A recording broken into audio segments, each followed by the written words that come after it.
Sometimes having an impact means making sure that you're connecting with a cleaning person to come in once a week. It doesn't always Okay. look like providing a service Mhm. that you can take somebody and do an activity or, put them into a program or connect them into community in some other way.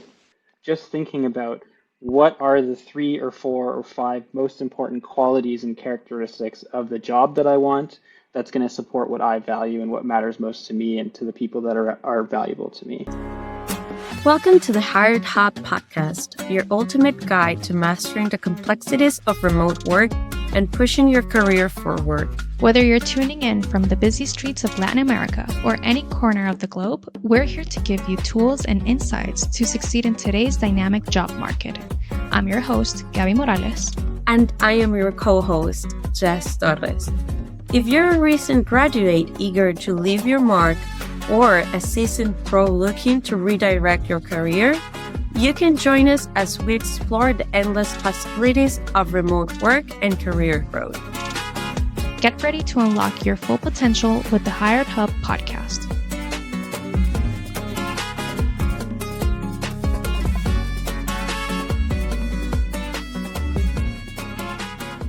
You know that feeling when you wake up and can't stand the idea of going to work? Like you're stuck in a routine that doesn't feel like you. Well, on this episode of the Hired Hub, we're talking about how to flip that around, how to find real purpose and be your true self in your career. We've all been there, right?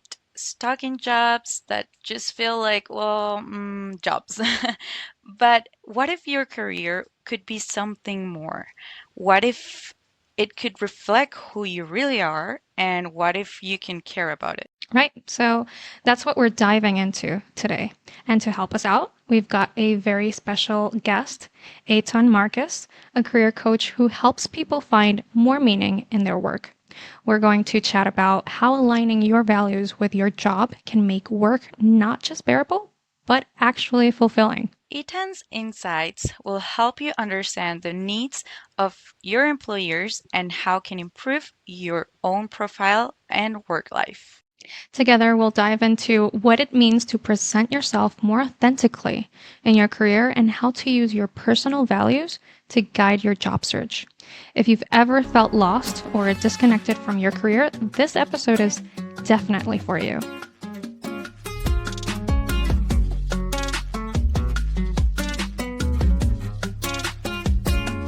Ethan, we're so excited to have you here today. Welcome to Harhoop. How are you today? I'm doing very well. Thanks for having me. Awesome. Awesome. Thank you for being here today.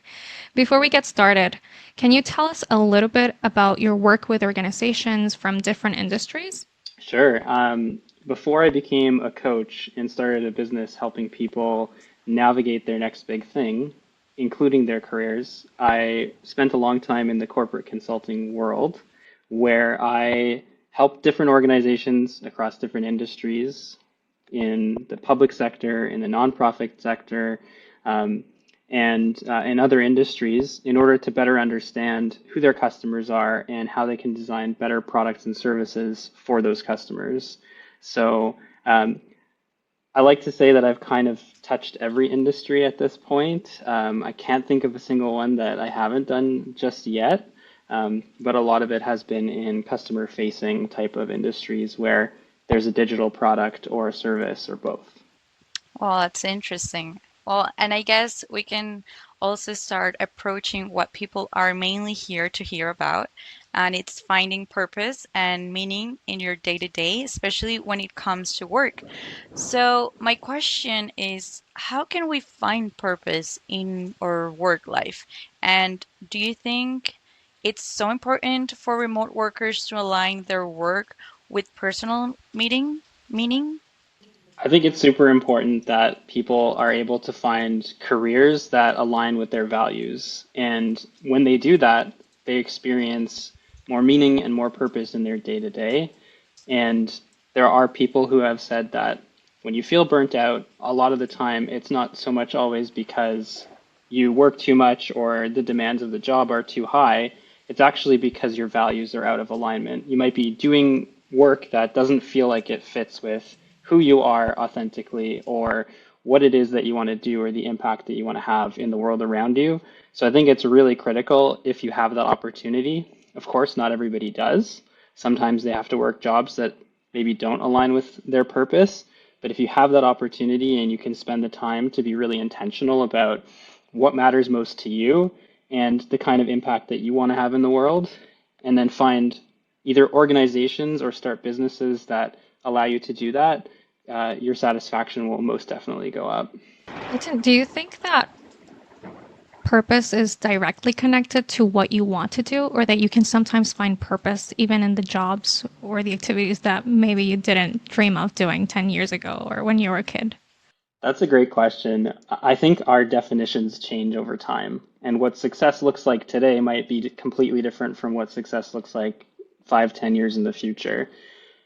Most of the time, I have found that people, their values are sort of at the level of they want to be creative, they want to uh, solve Hmm. problems, they want to contribute meaningfully or purposefully to the world around them. That tends not to change.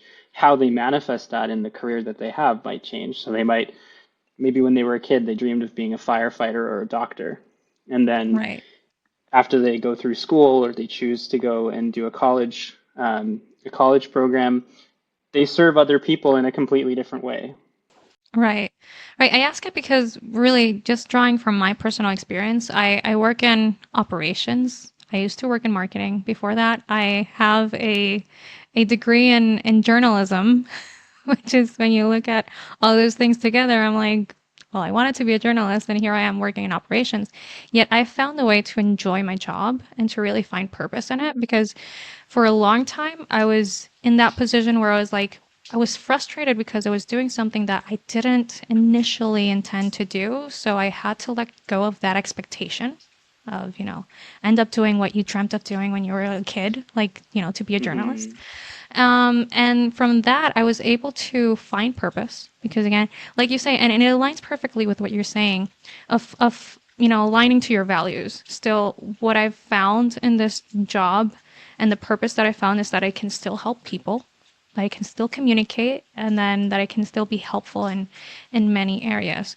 So I ask it because a lot of times life puts us in positions that initially we didn't, well, we never dreamt of or we never planned to be there, but that doesn't mean that you can't enjoy it either way and even find purpose in it.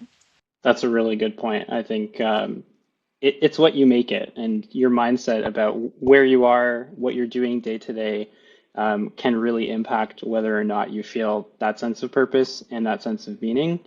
Um, and a good example, I think, of creating a social impact. A lot of us might think you have to go and work for a nonprofit as a frontline service provider. I worked with a nonprofit organization where we were doing a project trying to understand how they could provide better services for people with developmental disabilities. These are people Okay. who might be living with autism or some other developmental disability. And we engaged with the families, the people who are using the services themselves, the broader community, trying to understand what is it about the services that they like the most and what might be missing from that connection to community. And what was really interesting for us on that project, and I think it's relevant to what you were just saying, sometimes having an impact means making sure that you're connecting the family with a cleaning person to come in once a week. It doesn't always Okay. look like providing a service that you can take somebody and do an activity or, put them into a program or connect them into community in some other way.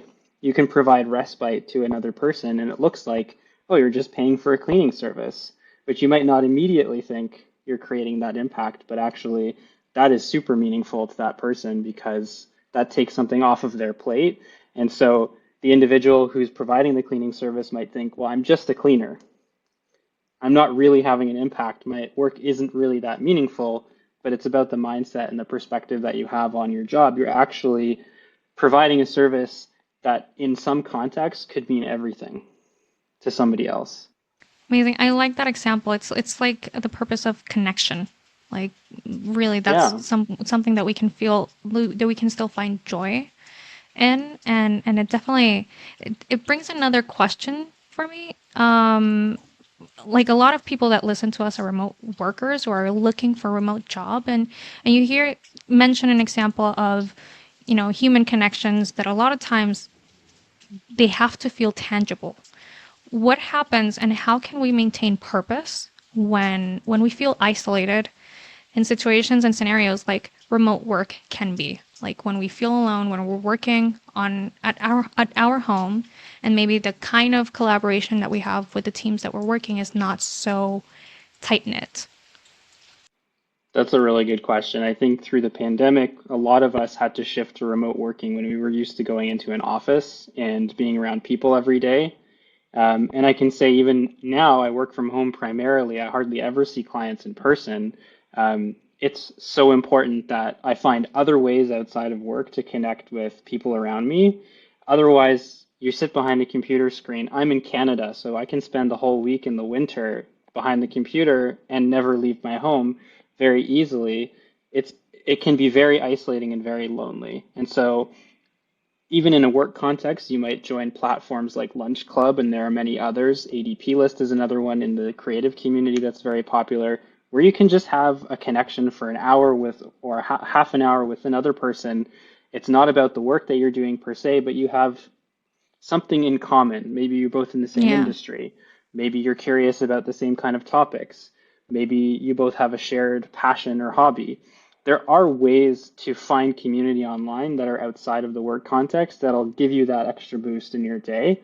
And it's important to just be intentional about it because it's so easy to get sucked into all of the meetings that you have, all of the work that you still have to complete, and and then you are isolated. And then you will start to feel a little bit like, is the kind of thing that I'm doing actually meaningful?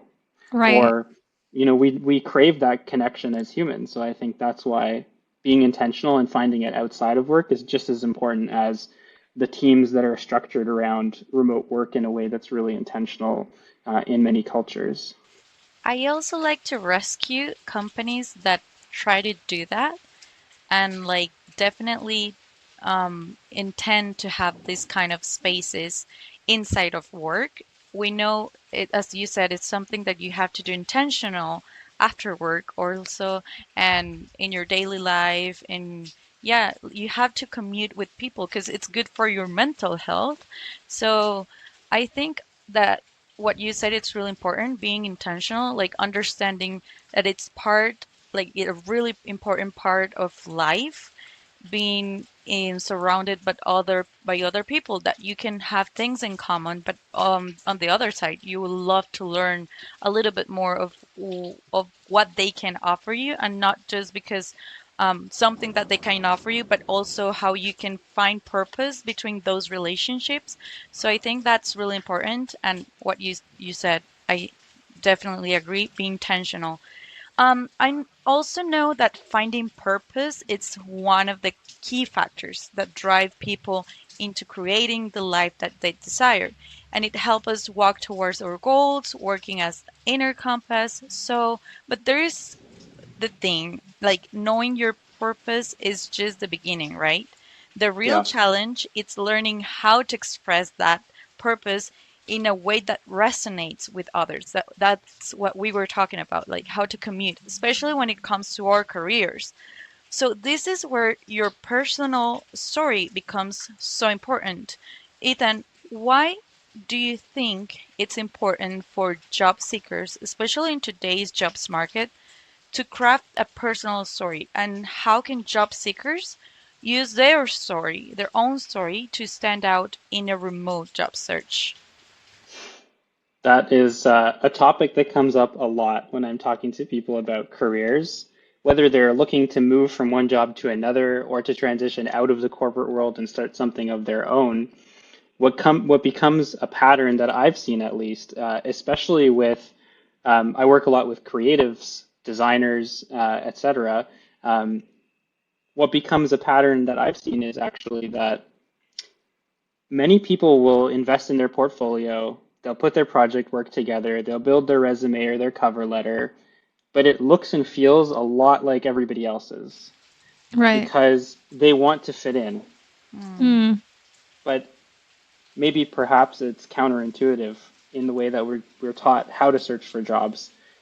As the person who's been on the other side of the hiring table, I want to see what makes somebody unique. What is their unique story? And how do the different parts of their life and their career experience actually tell me a little bit something about who they are? right. Because most of what we do in our jobs can be taught. Hmm. What is harder to change is the personalities that we work with, the people and their attitudes and perspectives.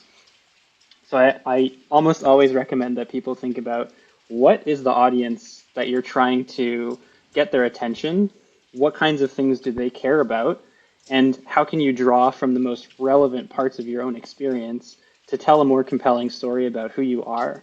That you're not just a designer, but you're actually somebody that has created value for organizations, or that you're not just a whatever, insert job title here, but actually you have much more value to bring to the table, and you can tell that story and craft it for the specific role that you're after. And you can create templates of it. Maybe you're looking for project management, product management, experience design, or whatever it might be, that there's multiple titles that you're targeting. Maybe there's a slightly different version of each of those stories, but the main points are still true. And it helps the person who's reviewing your profile understand a little bit more about who you are, and you actually stand out because you're different than everybody else. Right. A story a story I love when people tell, because I've also been on the end of having to interview people and see what makes them unique, is when they use a weakness and they turn it into a strength. So something that would typically be seen as maybe not the best performance, they can express how they can use it to their advantage. Like for me, in my instance, I'm a big thinker to the extent that it can be crippling at sometimes. But and with journalism, I would always overthink, like, is people going to understand are people going to understand what I'm saying?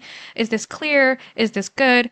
And now that I work in operations, I feel like overthinking is a great advantage because I always need to think about how can things go wrong. And I've learned to use it to my advantage. Of course, I've also learned how to handle my superpower, which is overthinking. It's not so crippling at the moment. I try to stay positive, but it's exactly that story. Like, we love to hear when people are unique and how they can use their unique abilities to solve certain problems that the ordinary people cannot, because maybe they Hmm. don't have creative thinking, because they just don't think out of the box, because they want to fit in and they want to do things, a certain way and the way that they're told.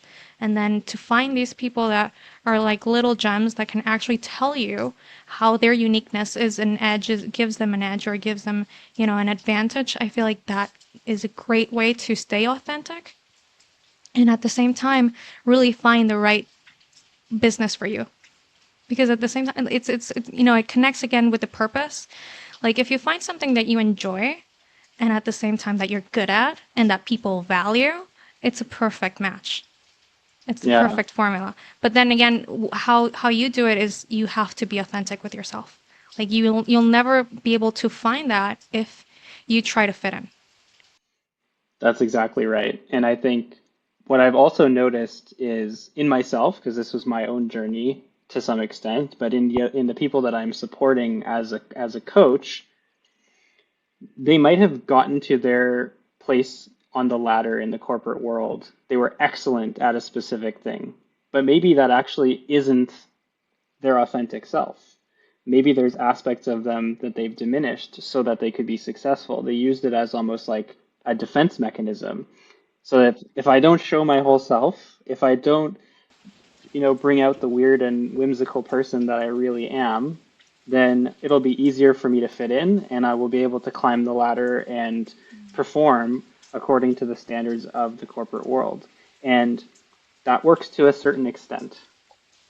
At a Right. certain point, most people, they feel it as a physical manifestation of pain. It's like Yeah. they Some Mm, can't even. get out of bed, they get a little bit depressed, their anxiety is very high, and they can't figure out what's wrong because on paper they have a perfect job, they have everything that you could possibly want, but it's not authentic to who they are. And because they're out of alignment with their values and they haven't yet found what it is that really allows them to thrive, um, it's going to keep repeating regardless of whether they change jobs, whether they get a new role, Right. whether they get more money, because they're out of alignment. So that's why it's super important to figure out for yourself, what are the definitions of success for you?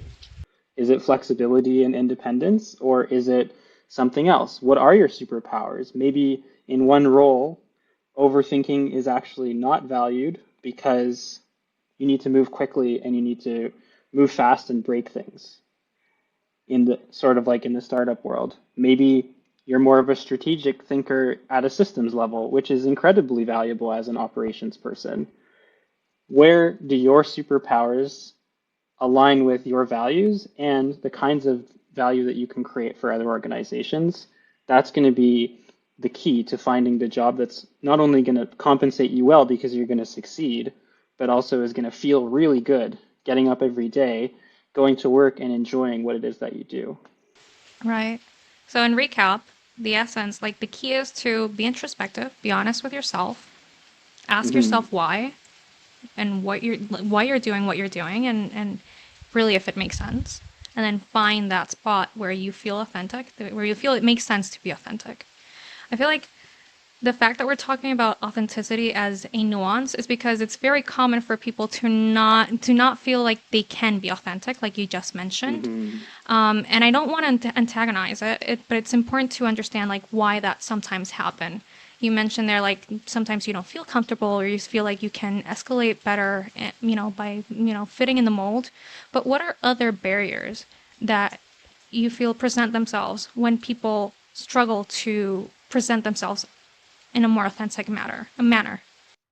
I think here's where it might become very challenging for some people to admit that they are getting in their own way. They're not giving themselves permission to be authentic. Maybe it's because they're afraid of failure. Maybe it's because they're afraid of success. Maybe it's because they don't really know what they value because they've always grown up in environments where their community, their parents, the people around them have told them success looks like one way. And if you don't meet those criteria for success, you are a failure. You're not as valuable as everybody else who's, a doctor, a dentist, or a lawyer. In some communities, that's incredibly important. Um, and so that may be all telling a story to this individual who's thinking to themselves, I just can't fit in. And really, it's because there's nothing wrong with them. But maybe they need to give themselves permission to step into their most authentic self and learn to silence all of the other voices that are telling them what they should do and start doing the things that actually help them be more of themselves. But it takes courage. Yeah, Yeah, and definitely. also I think it's a little bit of the fear of judgment or being vulnerable. As you said, some Definitely. people are just afraid because they have been taught a certain way at their homes, at school, at university, in their social environment. There's a lot of pressure when it comes to be you, like Yeah. a lot of people can be judged because they are the way they are, and there it's another aspect that it's really important where it comes the imposter syndrome, and individuals just may feel that they're not good enough. They quit doing what they really like or what they want because they just think that it's not good enough. And I also have another question. What are some signs that someone might not be showing up authentically, either in interviews or in their current role? Usually, the way people describe it is they have everything that they ever wanted on their vision board. They've achieved it. Or they have the job that they, for years, have been working towards, but there's just something that doesn't feel quite right. Whether it's not being able to focus, not being able to show up powerfully in conversation with their peers or with their leaders. Those are usually the clues that something is out of alignment. And part of that is the authenticity piece, I think. And it's going to be different for everyone. In terms of interviews, I think it's pretty obvious when you're interviewing somebody and they're telling you what they think you want to hear, Right. as opposed to them And it's body language as well. You can see when people get excited. They Yeah. have energy behind their answers. If they are, They're you attentive. know, They're also they're paying listening. Mhm. exactly. They're listening. They're repeating words back to you that you used, but doing it in a natural way. And if Hmm. somebody responds with their pre-prepared answer, it's usually pretty obvious.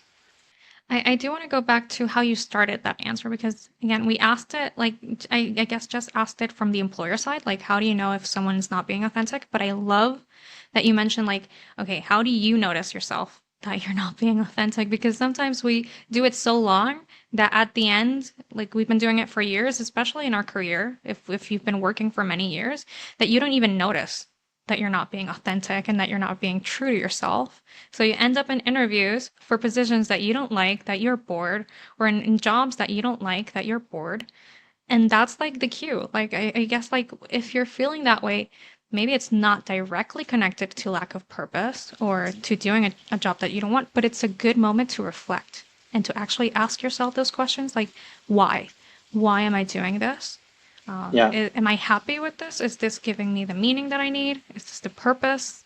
So I really appreciate that part because I hadn't even thought of it. A lot of people just go through the motions and they don't even yeah, acknowledge that they're not satisfied with what they're doing or that they don't find purpose. And when you least expect it, you can be in that dynamic for years. So one day you decide to wake up and then you notice, oh, I haven't been satisfied about this for years. So exactly. it's a great way. It's a great moment to analyze, to I ask think yourself questions. I think even for people who are in a desperate situation where they need to get a job because they have to afford bills, putting a roof Right, over their head, there's a moment where you can spend half an hour just thinking about what it is that actually you want. right. Maybe you won't be able to find something exactly that's going to be a perfect fit for you, that's going to get you the money that you need and the purpose and the meaning, but what are you absolutely non-negotiable? What are you not willing to give up Right. that's valuable to you? And are you putting effort and intention into the jobs that you're applying for?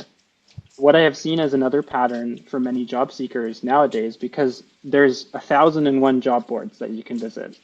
LinkedIn is a big most very LinkedIn is a primary one that people go to, and there's different ways that you can use the job filters or the job search in order to Yeah. find the roles that you're looking for. But they make it so easy, they even call it easy apply, Okay. right? Where I'm going with this is just because you can apply to 1,000 jobs in an afternoon does not mean that that's a good use of your time. It does not increase the chance that you're going to get an interview, and it does not increase the chance that even if you get an interview, that you're going to get the job offer. A lot of the time, you're looking at 3 or 4 rounds of interviews where you're going to have to do some kind of task to demonstrate your capabilities, especially if you are in a technical role like a developer or an architect, or you're in a creative role like a designer. You're going to have to probably do a case study of some kind. Um, do you want to go through that whole process for a job that you didn't even spend 5 minutes thinking about whether it actually aligns with who you are, what you want? Exactly. So that's why I recommend for people, if you're in a position where you're already in a job, you have an income, excellent, because then you're not operating from a place of scarcity. However, even if you are in a place where you really need something and maybe you got laid off, or something is coming down the line and you need to get a better job, spend 5 minutes just thinking about what are the 3 or 4 or 5 most important qualities and characteristics of the job that I want, that's going to support what I value and what matters most to me and to the people that are valuable to me. Yeah. So totally, you have to be intentional regardless. And again, when you ask yourself those questions of why am I doing what I'm doing, you become more intentional because now you know where to focus your efforts towards. It's definitely been a great conversation. I want to ask you one more thing, which is for people that are still figuring out what they want to do, aside from asking themselves the question of the purpose, what other recommendation would you give them? There are some more practical questions that you can ask yourself. If you're in the space where you're looking for a remote role, there's a good chance that either you live in a different country where those opportunities are not local, or perhaps you're looking for something that's going to give you a bit more flexibility because you have childcare responsibilities or some other, you don't want to commute 2 hours into the city. Ask yourself, what is going to support the life that I want to live? Not necessarily talking about like the high level meaning and purpose conversation, that's important as well, but do you want to go into the office? Do you want to be remote? How does that actually allow you to have space and time for the other parts of life that matter to you? I remember when I was working in a contract role for about a year, I I loved the fact that they were in a different time zone because it meant that the entire morning pretty much I had free that I could do focused thinking time and I could build the business at the same time. For other people, it might be at noon to 1 is usually when everybody takes off to do lunch. I'm going to do a workout and I'm going to have lunch, or I'm going to go for a nice walk through the forest or through the ravine. What are the parts of your day that are going to be important to you that you want to make sure that that role that you're looking for is going to support? If they're going to make you fly around the country half the time, you want to think a little bit critically about whether that's actually what you want. Maybe you don't want to be away from your home. Maybe you can't travel for whatever reason. So I would go through the exercise of thinking about, do I want to work asynchronously? Maybe for some people, that's how they think better. They don't want to have lots and lots of meetings, or am I going to have the flexibility to do work from 6 a.m. until 3 p.m. because my kids have pickup at 3:30? Those are the kinds of practical things that are going to increase your satisfaction in the job that you have. Even if the things that you're doing in the job maybe aren't your favorite things to do, at least you have that flexibility and that autonomy that is built into the remote working experience. Amazing. I would add one thing, and then again, based on my experience, uh, you definitely need to ask yourself those questions, of course. But something that I heard that really stuck with me was there is no such thing as a wrong or right decision. There's a decision that you make, and then you make it work. So Yes. once you analyze all that, and once you've made your decision and the opportunity presents itself, you need to really try to always be looking for the positive side of it, because that's going to help you to make it work and be sustainable in the future. So like you said, like maybe I chose remote work because I like the independence, or I like working at home and being in my pajamas, or but then there's going to come a time where it's going to become challenging. That's when you need to remember that that's the decision that you made, and try to remember why you made it and find purpose in that, and really, seek ways to keep making it work. Unless, of course, there are limits to everything. But like that's what's worked for me also. But then definitely I've had to analyze, like, why am I doing this? So yeah, that's my 2 cents. Those are my 2 cents. I think that's an important point, though, Gabby, because every decision is going to have benefits and trade-offs. Perfection is a myth. It doesn't exist. As a perfectionist myself, I have had a hard time learning that that is not a real thing. Um, and every decision that you make, you never know if you made that decision that the other decision that you might have been able to make would have been any better. There's always going to be benefits or trade-offs. And it's also okay to make a decision that you know goes against your one of your values, as long as you're intentional about it. As long as you have the self-awareness that I am making a sacrifice here and trading off because it gives me benefit in some other area. So I definitely would agree with you. Amazing. That's a great way to close this conversation for today. Eitan, thank you so much for sharing this space with us and for teaching us more about the different ways in which we can find purpose in our work lives while showing up, while still presenting ourselves authentically. It was a very interesting conversation. I'm sure many of our listeners will apply everything that we've learned today. So thank you for being here. Thank you for having me. Thank you, Ethan. It's been a pleasure. And we've learned that fulfilling career doesn't just happen. It's built from aligning your work with your purpose and telling your authenticity story. When you find that sweet spot between what drives you and how to show up in your professional life, that's where the real growth and success begin. Remember, your career is part of your larger life journey. So the more you stay true to your values and purpose, the more meaningful your work will feel. Don't be afraid to be authentic. It's your uniqueness that will open the door to opportunities that are truly meant for you. The future is full of opportunities for those who are ready. Thank you guys for staying with us, and don't forget to subscribe and share. Stay tuned for more on how to thrive in the world of remote work. Until our next episode, I'm Jess. And I'm Gaby. Thank you for joining the Hired Hub.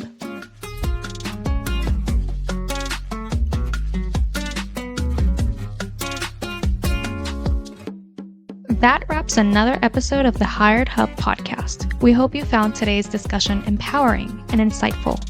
Remember, success in the world of remote work is within your reach, and we're here to support you every step of the way. Be sure to subscribe to our podcast for more expert advice and engaging conversations. Please give us a review on Apple Podcasts and Spotify to help us reach more people who can benefit from the Hired Hub podcast.